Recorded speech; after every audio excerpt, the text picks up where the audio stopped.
स्थान काल परिस्थिति वातावरण एवं समयर आवश्यकता को देखी महापुरुष माने समाज रे परिवर्तन आनी थांती, नीति नियम रे परिवर्तन आनी थांती।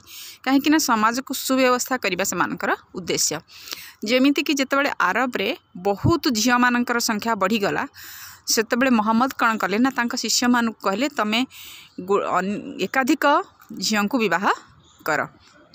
एवं जितेबाला जापान रे सेकेंड वर्ल्ड वार पर जितेबाला विधवा मानकर संख्या बढ़ी जाइतिला तो सेतबेले जापान सरकार गोटे नियम करदेले जे प्रत्येक युवक जड़े जड़े विधवा को विवाह करेंगे।